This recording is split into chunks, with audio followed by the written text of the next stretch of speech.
The views expressed and the opinions given by the individual host, guest, random reptoid, or chupacabra may not necessarily reflect those of AM 950 Radio, its affiliates, or its sponsors. Now, it's time to step into the unknown.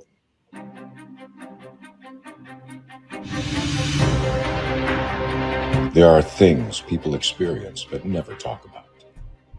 A shadow moving in the corner, flickering of the lights, a disembodied voice. We invite you to talk with us. Share your story, share your experience, because this isn't just your story. This is our story. This is Ghostbox Radio with Greg Bakken. And this is Ghostbox Radio on AM 950, where every night we talk about the paranormal, ufology, Bigfoot, and so much more. My name is Greg Bakken. Thank you very much for joining me. Happy Thanksgiving, everybody. This is really cool if you're tuning in on Thanksgiving, and hopefully you have your tummies full of whatever you're eating. I don't know, turkey. I think that's what everyone eats. I'm not the biggest turkey fan in the world, but whatever it takes for you. I hope you had a good day. Hope you had a good day with your family and whatnot. We're normally closed on Thanksgiving at the station, but last night we did a episode on the commemorating the milestone of the 60th anniversary of the assassination of JFK. And this is interesting. And as I mentioned last night, this is also the 60th anniversary today of one of my favorite shows. It's been with me. It's turned my life around, and it's going to sound silly when you talk about it, but we're really going to celebrate this program tonight. And I'm talking about today is the 60th anniversary of Doctor Who. And it's a big deal for a lot of us, and I wanted to be able to commemorate it. And so tonight I decided to bring on a couple friends of mine. We've been on this journey together for some time, and it's really exciting to be able to do this. We rib each other all the time, but we also love this series, and we love talking about it. So with me tonight, I have Mike Rogers, who I've known for literally forever, and Robert Franks, almost forever. We're both, all three of us are pretty major Doctor Who fans. And gentlemen, welcome to Ghostbox Radio. Hi, Greg. Good evening. Good evening. And so thank you for taking some time off of Thanksgiving to come and talk with me tonight. First of all, I want to kind of give a little bit of a primer to folks who may have heard. I mean, I think most everyone's heard of Doctor Who. To be able to explain what Doctor Who is, I think is not quite as easy anymore. I mean, it could get very complex, and I think it could get very easy. I don't know if either of you want to try to explain what Doctor Who is, or you want me to, because it does. We only have an hour here, and it does get to be a lot. But Mike, if you were to talk, and I'm, you being a teacher and all, I'm sure that you've explained to a number of people what Doctor Who is. What would you tell people? Gosh, it's kind of funny you ask, because I'd never really thought about how to describe it to other folks. It's right. Just because we've watched it for so many years, it just kind of is. But I suppose at its essence, it's about kind of a loner, an outsider, someone who's out on adventures, someone who's exploring the universe, someone who's always battling for good against evil, and doing it on a skin-tight budget too, for the BBC. I like about that is that you did not bring up the term Time Lord once, and if it were up to me if I was going to describe it, I would have said a traveler. I would have said a traveler who travels throughout all of time and space, and could take part in any adventure, any sort of situation, and is often called upon to be the leader, the hero, to be the voice of common sense, and that they inherently are about doing good, and they are about being on the side of right. And sometimes there's a little bit of wavering in there, but it's generally about that. And it's a great action adventure, and it's a series that could survive in any genre. I mean, it's a series about everything. You have Seinfeld, the series about nothing. Doctor Who is like the series about everything. Yeah, it's like it has the ultimate flexible format because it's about time travel and exploring the universe. You literally could be in a historical Earth setting on 1 week and then be on an alien planet the next. Absolutely. One of the big things that has happened to us Doctor Who fans over the past year is the announcement that Doctor Who is no longer in the U.S. going to be running on something like BBC America. It is not going to be, it's not going to be available the same way it had been before. It's now moving to Disney Plus. It's in a sense under that umbrella of being one of those series that is going to become more. Robert, with that information in mind, I mean, obviously I'm going to ask you folks questions. You and we've all three of us talked about 100 billion times before, but Robert, what's your take on it going over to Disney Plus? Well, I don't know. We're kind of going to see how that goes in the future because, I mean, at this point, they haven't really even announced. We've got a soft announcement that the broadcast of the new episodes are going to be at the exact same time as they are on BBC One in the UK, but there hasn't been a major announcement from Disney that that's what's happening yet. Yeah. So I still think there's a lot of things to come from that. Obviously, Disney Plus doesn't control the show.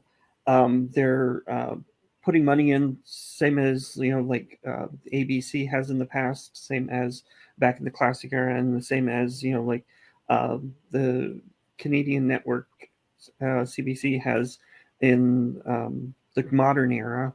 Mm-hmm. And so but that doesn't give them a say over what Doctor Who is or does, but they may have more say over, say, some of the spin-off series that we keep hearing about. But again, there's only soft kind of announcements about those so far and nothing definitive yet. No, and one of the things too that we kind of, in case people don't quite realize, and I can't imagine they wouldn't, but you never know, is the fact that the lead actor who is Doctor Who, whenever that person decides that they no longer want to play the role, generally speaking, they quit and they hire someone else to play the role. And the series had run from 1963 to 1989 with a one-off TV movie in 1996, came back in 2005, has been running since then.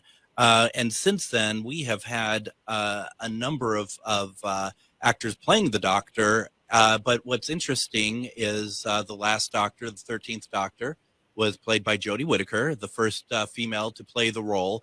And then when she decided to leave, she regenerates. And not only does she regenerate, but the production crew regenerates. And we go back to David Tennant, which he was the 10th Doctor. I know it sounds confusing for people who have never, I mean, it's confusing me a little bit. But Mike, I mean, it's one of the things that makes Doctor Who actually pretty charming, I think, is the fact that we're excited, I guess, in a sense that David Tennant is back, and he is not the same. What we understand is he's not the same Doctor as he was the 10th Doctor, but he's the 14th Doctor. Yeah, which I think is like the first time in the show's history that they brought the same actor back to play the role a second time in a new incarnation. Not counting the curator. Yes. Yeah. Well, we could get into a debate. That's another episode. What Doctor Who fans have different opinions on things? Oh my goodness! I never. I mean, that's like you said. That's where, for me as a fan, that's where the excitement really has always been. You enjoy the Doctor that you're currently watching, but there's always this excitement about what's the new actor who's going to take this role. What fresh take are they going to bring to it? What direction is the show going to go towards?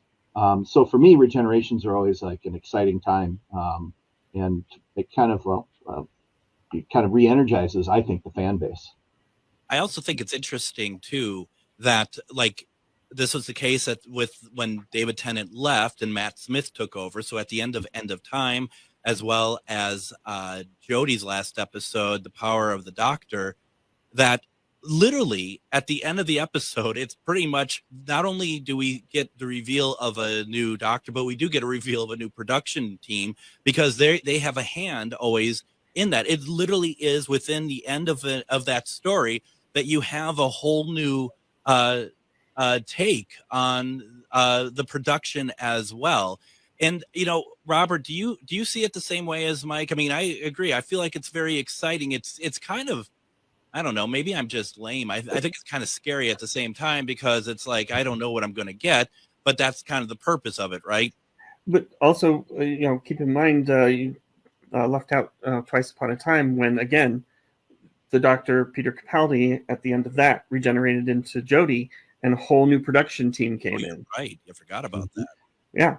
And I mean, we've obviously, since we've been around and for a long time and following the classic series before the series had even come back, I mean, that happened quite often. There was a switch over in 1969 from the production team into like the color era, and switching over, not quite the very first episode was the same production team, but similar. I mean, that oftentimes when the doctors would leave, a new production team would come in and start over. And that's why I mentioned, Twice Upon a Time, because with Chris Chibnall coming in, it was much more of a let's start over fresh. When Matt Smith and Moffat came in, we got a little bit of a soft relaunch, and the fans were a little unsure. Yep.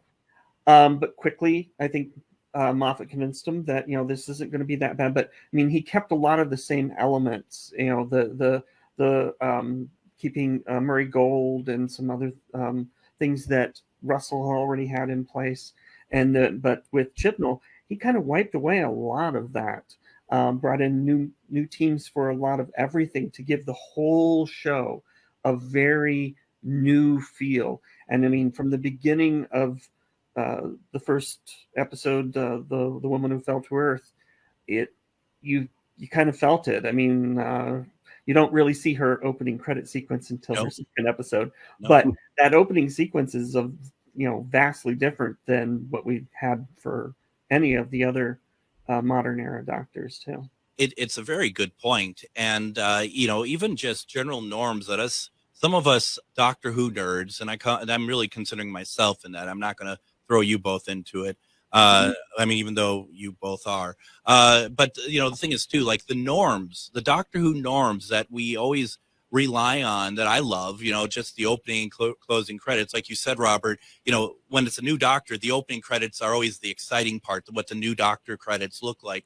But sometimes we'd get popular music for the end credits during Jodie's era, which is unheard of, I mean, but it's like, it's those things, looking back at them, it's like, they're not bad. At the time, it's like, oh, scary, different music. Oh my gosh, but, now I look back and I'm like, I mean, at least he had the guts to try, I mean, I don't know. I mean, I think that, Mike, I know that you love just about anything that has a diamond logo on it. So I'm sure that you approved of everything the moment it happened. I can sense your judginess penetrating through the ether and over into my camera over here. Right, oozing through. It's just seepage, yeah. Carmine seepage. No, I think one thing I've always kind of wondered, like, because when Doctor Who rebooted in 2005, it was very popular, and I've always in the back of my mind kind of worried a little bit about Doctor Who in that sense, that if it becomes such a popular thing and such a commodity for the BBC or for the people that make it in general, that they begin to pull their punches. They don't take some risks. In other words, they just play it safe and kind of keep giving us the same thing over and over. And so that's always been kind of my worry with New Who, is that, I mean, I'm always appreciative of how popular it is and how it's reaching new audiences. But I kind of enjoyed the classic era because it felt like they took more risks and kind of took the series in different directions at times, usually at those production shifts.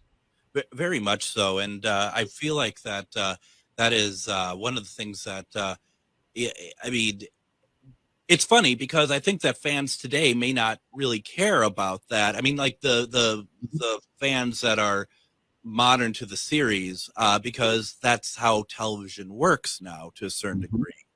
I mean, and that's I mean, and I don't know, Robert, as we have just about under a minute left for the segment. I mean, you've commented a lot about like the way that television is made today and the impact that has. I mean, don't you? Would you say that too? That I mean, a lot of the stuff that's new to us is not really probably registering with contemporary viewers. Okay, so yeah, I guess kind of what you and Mike are talking about is how like the production teams really throw out changes that shock fandom, and it was making me remember back even before we were really in fandom, Deadly Assassin in the classic series, which was a big culture shock, and a lot of fans were not happy with how that changed Time Lord Society and other things, the mythos of Doctor Who.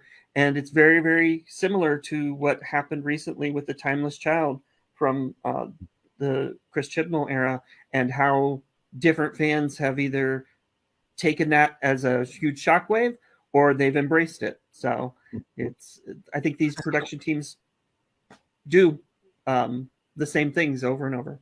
Yeah, I suppose you have to be very. I mean, to be able to thrive, you have to kind of shake things up a little bit, don't you?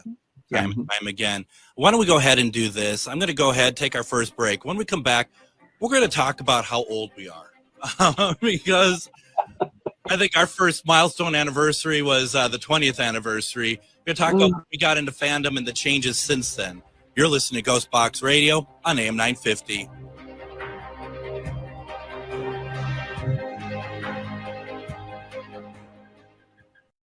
Are you one of thousands of individuals who know you have psychic abilities but don't know how to tap into your higher self?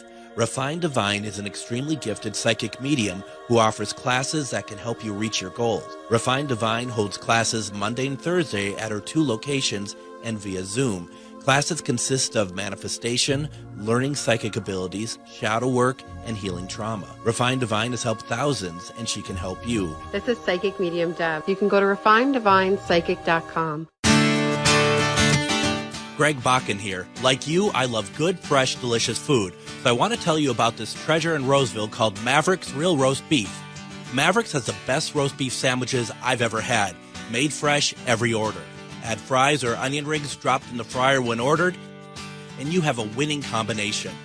Maverick's Real Roast Beef has a lot more than roast beef, so check out their website, mavericksbeef.com, or check out their restaurant on Lexington in Roseville. Come on out to the Charvinity Psychic and Healing Fair in collaboration with Maria Shaw Minneapolis Convention, May 18th and 19th at the Doubletree by Hilton Minneapolis Airport Hotel, formerly known as the Marriott Airport Hotel.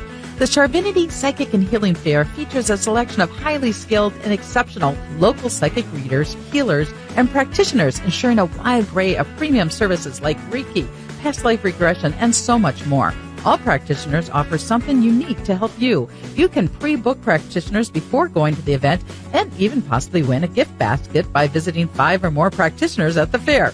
Also, if you pre-book and prepay for a 30-minute session, you get a weekend pass for Maria's classes for free, normally a $59 value. And the first 25 people who show up Saturday and Sunday will get a free gift bag. Charvinity Psychic and Healing Fair is May 18th and 19th at the Doubletree by Hilton, Minneapolis Airport, 9 to 5 both days. It's only $10 to get in. Visit charvinityfairs.com for all the details. Did you know that spiritual awakening is not all love and light? Surprise! Inner demons, ego deaths, and tower moments are on the horizon. But while life might hand you some harsh lessons, we've got the antidote to soothe your weary soul. Why not try a dragon's blood bath? Or schedule a Reiki aura repair? With books, herbs, talismans, candles, and more, we put the Shazam in shadow work. Visit Magus Books at 1848 Central Avenue Northeast in Minneapolis or magusbooks.com. The Tilted Tiki, located in downtown Stillwater, helps you get your tropical tiki vibe on with a large selection of fantastic tasting tiki cocktails served in unique and fun glasses, a menu of delicious food ranging from small bites, craft tacos, sandwiches, and more, Plus, don't forget they have live music Wednesday through Saturday nights. Located in downtown Stillwater, the Tilted Tiki is your tropical relaxation restaurant in Minnesota. Visit thetiltedtiki.com. And welcome back to Ghostbox Radio on AM 950. My name is Greg Bakken. Happy Thanksgiving, everybody. I hope you had a great holiday. I am here with my friends on Thanksgiving, and we are celebrating what our favorite show, Doctor Who. It celebrates its 60th anniversary today. It kind of blows my mind a little bit. And I have with me two friends with me tonight, Michael Rogers and Robert Franks. We've been friends for a very long time. We've been in fandom for a very long time. Just a very quick history on me doing this. I got into this just after the 20th anniversary of the series back in 1984. So it was all new to me, and like all of us, and I've talked about this other places before, we kind of get a piecemeal of the history, and there was no internet and stuff. We kind of had to buy magazines or books or whatever to kind of figure out what was the history of this series, which was a lot smaller than it is now, the history that is. So I've been involved with fandom since I started being a fan of the show in 1984. I got involved in fandom, probably 86, 87, and then done a lot with Doctor Who fandom all around the world since then. Mike, when did you get into Doctor Who? If you don't mind carbon dating yourself. It was back in the Pleistocene era. Right. Well, I was watching it when it was cave drawings. For me, it was a very similar story. It was 1982 for me, actually. And I recall I was about 12 years old, and my mother forced me to sit down and watch it. I didn't want to. I was like, what's she going on about? But she made me sit down and watch the very first episode of Robot, which is Tom Baker, the Fourth Doctor's premiere story, and I was hooked immediately right after that. And I suppose for me, I was growing up in a small town in Iowa at the time, so fandom was just unheard of. Like I was the only person I knew of that watched the show on PBS. So it wasn't until I moved to Minnesota around 1986 where I attended my first convention and really started to get a taste of what it's like to interact with other folks that love the show too. What convention was it? That would have been the Colin and Patrick Trown convention? Yep, the Two Doctors convention in Minneapolis at the Armory. That's right. Yeah. Now, Robert, there's more, Mike? Is there more? Oh no. Well, unless you'd like more, Greg. Would you like me to talk more? No one wants that. No, I'm just kidding. We'll get back to you, Robert. If I'm not mistaken, you starred in the first episode of Doctor Who in 1963. No, I'm just kidding. When did you? Fairly close. Yeah. No, I had seen Doctor Who on and off on PBS stations. When they were airing the first 4 years of the Tom Baker series, starting in '78. It would be very hard to catch consistently because it was on around dinner time and having to do chores. Lived out on a farm at the time, and that. You're in Ohio. Yes. And similar to Mike, it was a very small area. So I knew nobody else around that even liked science fiction. I would force my sister to watch some stuff from time to time, but I can tell you the date. It was October 16th, 1982, when I decided, okay, I'm a Doctor Who fan from now on out. I'm not going to miss any more episodes. I'm going to watch this every single week.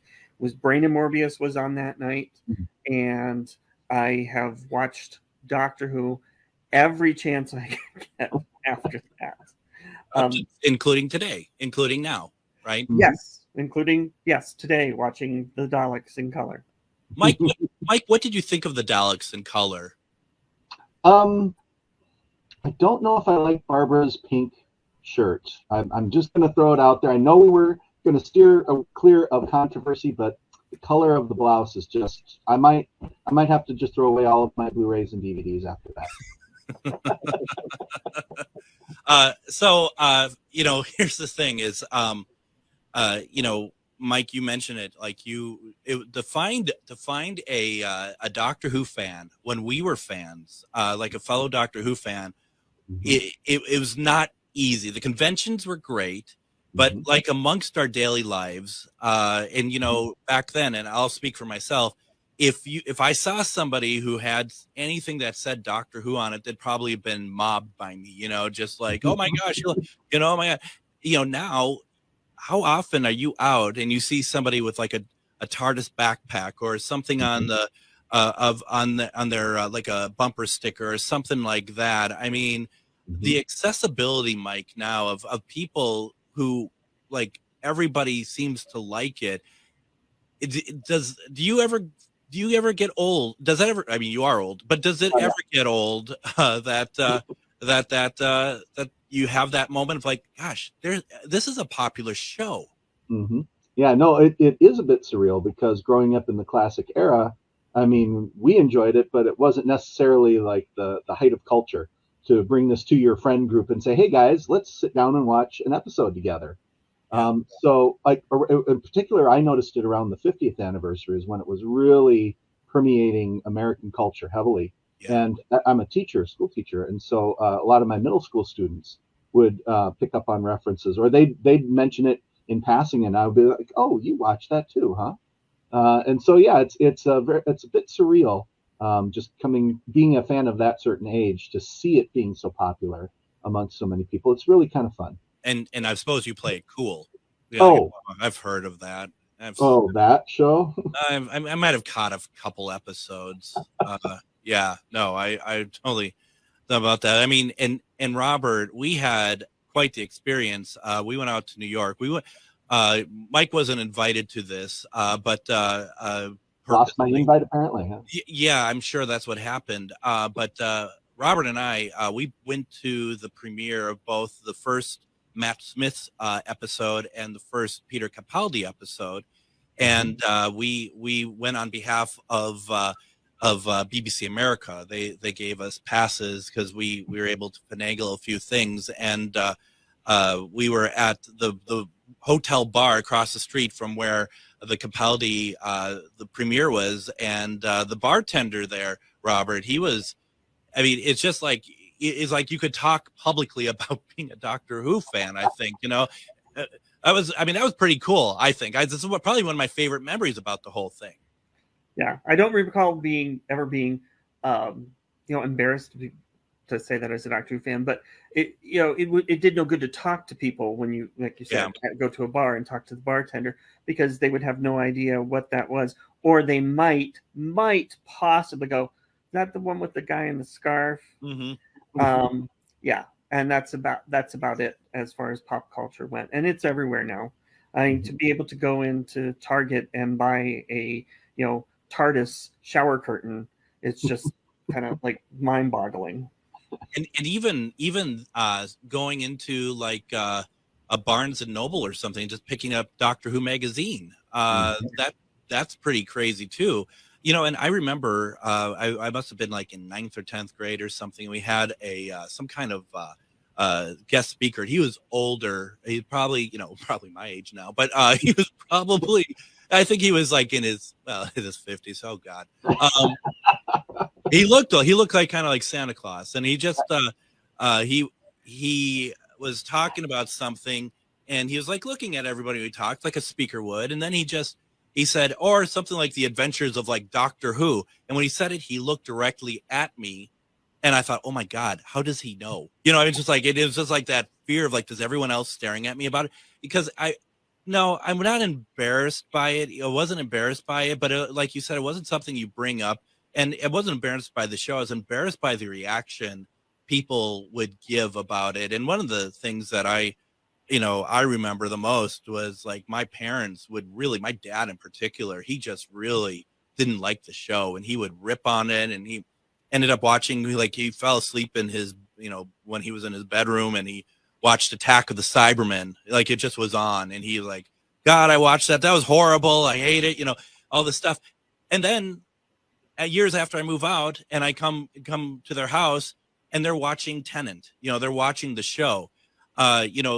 Mike, you had mentioned that your mom got you into it. Did your family, was it a family thing with your parents and you at all? I think it was in the first maybe few months, but then kind of like with Robert, it just kind of galvanized within me, and then I was just a fanatic. You're like, it's mine. That precious is mine. So yeah, so I don't recall my parents really spending a lot of time watching it with me. Although I think my mom always kind of like watched it out of the corner, maybe out of interest. Behind the sofa. Exactly. And it was a big deal back in 1982. We had to actually buy a VCR, which was a video recording machine, because it was on at 10 p.m. and little Michael can't stay up that late. And so I know, right? Now I try and I just fall asleep. Well, I think that's a really good point, Robert. As Doctor Who fans, and those of us who like to collect the program, whether it's on DVD, VHS, whatever, Doctor Who has kind of set the standard for folks like you and I on technology, on the technology that we bring into our house and recordings or whatever else. I mean, and you're probably the poster child for that too, to be very honest. I made my first recording with a borrowed beta VCR in March of 1984 to record the 5 Doctors when it was repeated during a pledge drive. And I later bought a VHS, so I could never play that beta ever again.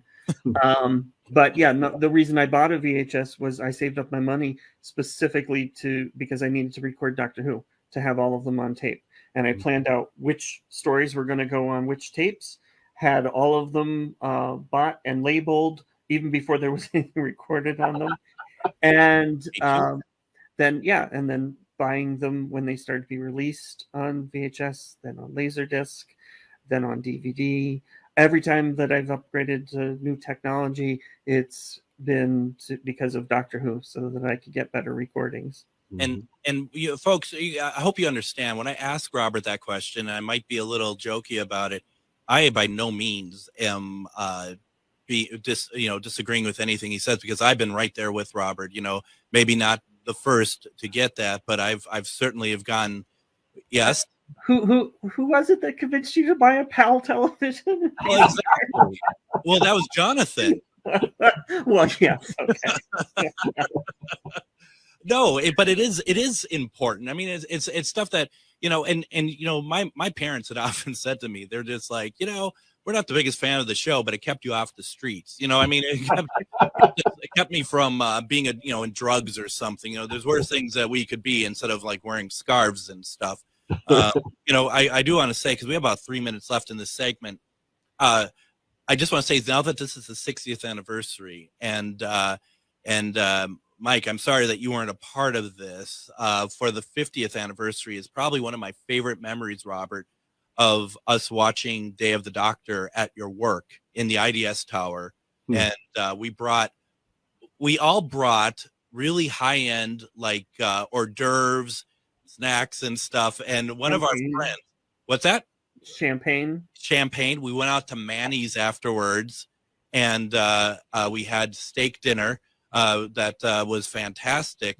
And then one of our friends, because we brought all these like high-end things, and one of our friends like, well, I'll bring Doritos. And you're like, no, don't bring them. We're not going to eat them. We don't want to see them on the table, because this was meant to be like a really big celebration.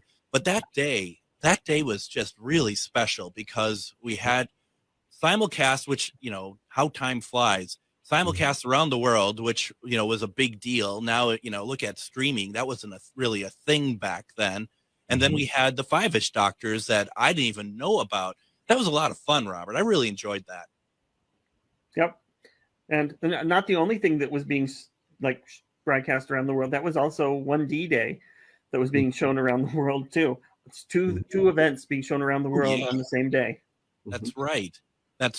And Mike, you're very, you have really brought your children into the Doctor Who world. I'm assuming when that aired, you were probably watching it with them. Oh, yeah, absolutely. When you mentioned that, I pictured myself sitting upstairs on the floor, leaning up against the couch. And I remember everyone's reaction when Tom Baker showed up at the very end as the curator. Yeah. And yeah, so no, it's a lot of fun to watch other people enjoy it too. My children, unfortunately, just had no choice. They were raised on the old classic stuff. And so when the new Who came out, they were instantly into that too. But no, it's fun to see other people enjoy things that you enjoy. They were confused. They thought it was a religion because it was such a big part of your life that they just thought that was like organized religion for them. And can I just quickly point out that we're 10 years on and One Direction is no longer a thing. They've broken up. Doctor Who is celebrating another decade. Yeah, you can't stop it. It keeps going, and it's and talk about, and we have a couple seconds left, so I'm just going to say real fast. Talk about an influx of like popularity with or influx of energy, I guess, really, with Russell coming back on and the Disney Plus stuff. I mean, those are pretty incredible things. Gentlemen, why don't we go ahead? We'll take another break. When we come back, we're going to continue talking. I want to ask these gentlemen about some of their favorite parts of being Doctor Who fans. As we celebrate the 60th anniversary of Doctor Who, you're listening to Ghostbox Radio on AM 950.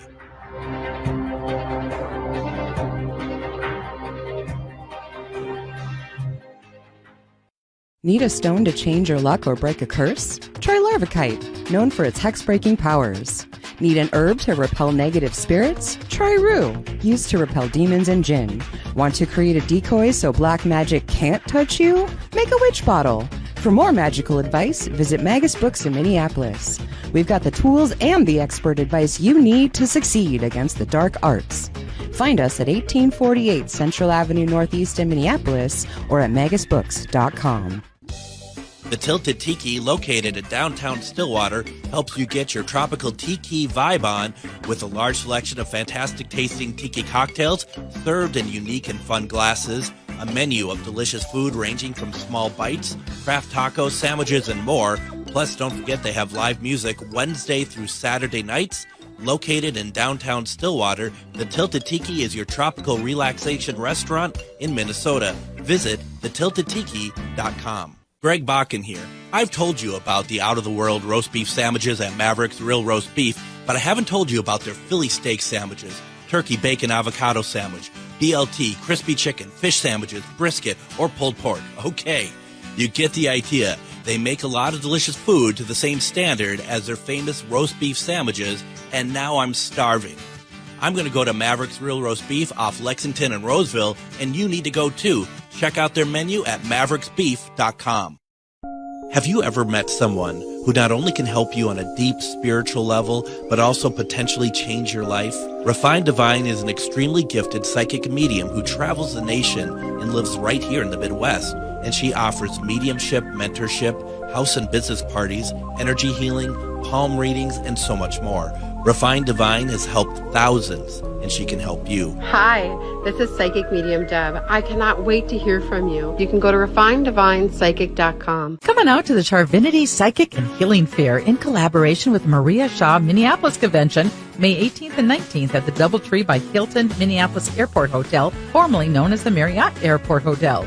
The Charvinity Psychic and Healing Fair features a selection of highly skilled and exceptional local psychic readers, healers, and practitioners, ensuring a wide array of premium services like Reiki, past life regression, and so much more.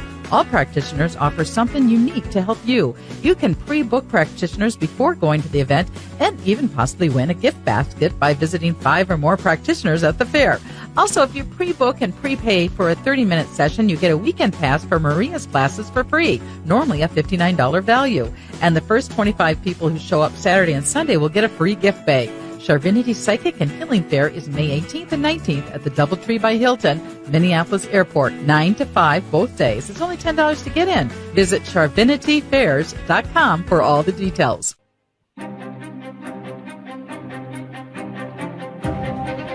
And welcome back to Ghostbox Radio with Greg Bakken. My name is. We're going to be talking for the last segment more about Doctor Who, the 60th anniversary. It's really exciting. I love these anniversaries, and I love the production teams come out with a lot of stuff for us to enjoy and get excited about. You know, I'm going to take this last segment, Mike and Robert, and I want to talk about some of our favorite things about the story and about the series, I guess. Now, first of all, for those who are noticing, our learned friend Robert seems to be wearing a little something a little else going on there. What's going on there, Robert? What do you got on you? Do I have something on me? No. I have a wonderful scarf that was made by a good friend that is completely screen accurate, and and I might be somebody who was on this episode of your show. I'm blushing. I mean, I didn't know you knew I made them. No. So Mike, you make these scarves. I have one as well from you, and you know, for those of you who do not know, and Mike, do not hate them for this. Tom Baker's scarf is not the same throughout his entire 7-year run. Lots of variations, and you have made it your mission to create, and this is no small feat, create these scarves and make them screen accurate. This is not small by any stretch of the No. Mike, what is it that really excites you about creating these scarves? What is it that you like doing it for? Well, part of it is nostalgia because back when I was about 15 or so, well, actually a little younger, when I first started watching it, I didn't know how to knit or crochet or any of that stuff, but my mom did. And of course, I was really into the show. And so I convinced her to make one for me. But then, of course, started to realize, hey, I could get better colors. And the more episodes I watched and taped, I realized I could get the pattern a little more accurate. So I tried to convince her a second time. And at that point, she's like, how about if you learn how to knit or crochet, and then you can make one? And so part of it is just the nostalgia of watching these episodes over and over, trying to figure it out. Then later as an adult, came back to making the scarves about, I don't know, maybe about 8 or 9 years ago. And at that point, the internet was full of information. Like you can go and find all sorts of like detailed analysis of all of the costumes, let alone just this scarf that the Fourth Doctor wore. So now it's fun to try to get the fine details of it, get the colors right, get all of the different features that are on it. So now it's a bit of a quest, kind of a rabbit hole, but it's a really enjoyable one. And then I maybe give scarves to friends too, to show them I appreciate them. And you sell them, right? I mean, you offer freelance and stuff. And do you mind if we talk about if someone here would like a screen accurate scarf, how would they get a hold of you? My email would be spacetimenerd@gmail.com. Very fitting. Yep, very, very true. Well, and I mean, but as my mom would say, it keeps you off the streets. Yeah. Honestly, these are beautiful. And I mean, how long does it take you to make one generally? Well, they were of different lengths, so it kind of depends on the one that I'm attempting to make, and it depends on how much spare time a person Just has. answer the damn question, will you? Well, it depends on the sun comes up at. This whole segment is going to be about scarves, ladies and gentlemen. So just kick back, open up a can. No, I would say it takes roughly about maybe a couple months of knitting on the side after work to make kind of a standard scarf, and then the really long ones can take 3 or 4 or 5 months, depending on how much spare time you got. And you have more than one scarf going at once? No, I usually try to just do one at a time, just to kind of power through. Yeah, no, because it focus is good. And the one I'm most proud of would be the one over my shoulder here. That would be the last one that Tom Baker wore for his final season, and it's made out of like a special kind of yarn called chenille, which is not the most important thing, but I was able to track down some of the original chenille that was actually used for the real screen accurate one and be able to like recreate it faithfully that way. So not just matching from some modern day yarn, but actually getting 40-year-old yarn that somehow is still in people's attics and they occasionally clean out and sell on eBay. So that was my quest. Sorry, ladies, he's married. Already taken, folks. Sorry. I am the complete package. Robert, what is it that do you? This is a really tough question. What is something that you absolutely love about Doctor Who that just makes you amongst everything is just really something you love the most about the show? Well, and I think that we'll all agree that we have an interest in this, but this is again what kind of I knew I liked the show, but this kind of dragged me in trying to find out information about the show, because back, like you said, when we were doing it, couldn't find Doctor Who magazine in America. You couldn't get, you had to find out like information. I had to find out, there were other doctors before Tom Baker, and I had to put together my own episode guide, and then come to discover missing episodes and the rabbit hole that is. And have been, investigating and trying to find out more and more about that for going on 40 years. Yeah. And so that I mean, really, it's because there's so much to find out that is, that isn't true. That's a rumor. Or this is, this is what happened to this one specific print and how it turned up again later. And it's a lot of information to dig into and just kind of like spend hours trying to find out more and more. And in school I could have been discovering, like studying astronomy or biology or those kind of things and put it forth in making money in my adult life. Instead, I decided to just investigate missing episodes and and spend lots of money to recreate them and other things, right? And not make any actual money off of it. Mike, what about you? In terms of what question again? Just what? Wow. And I was just so enamored with what Robert was saying that. Yeah. What is if you had something that's a favorite thing about Doctor Who, what would it be? And feel free to pay attention whenever you like. Well, I was going to say it's connecting with people like you, Greg, but I think I'm reconsidering that. We knew that was a lie. Yeah. No, I mean, for me, like starting out as a fan, you were very isolated. And then, you kind of gradually work into fandom. And as Robert described, you start to pick up on information from books and magazines. So for me, I think it's just being able to connect to other people that also enjoy it. Like the three of us can sit and gab about this for hours and hours. Yep. And we routinely do. And then we go, oh my gosh, half the evening is gone and we're just chatting and laughing and quoting different parts of it and going into the minutia of like film prints and missing episodes and so it's such a rich tapestry. You have so many different things that you could focus on and experiences, and it's just fun to share that with other people. Absolutely. Well, and to bring friends together, think about the fact that like Greg has mentioned a couple of times on this episode already, I used to live in Ohio, and I live in basically just like 20 miles from you. Like now we all live in the Twin Cities because I met Greg at a convention, struck up a friendship, and Mike, I met you over the internet, and then came to find out, this guy I've been talking to is like here too. Right. And I moved here 23 years ago, and because of connections I made through fandom. Mm-hmm.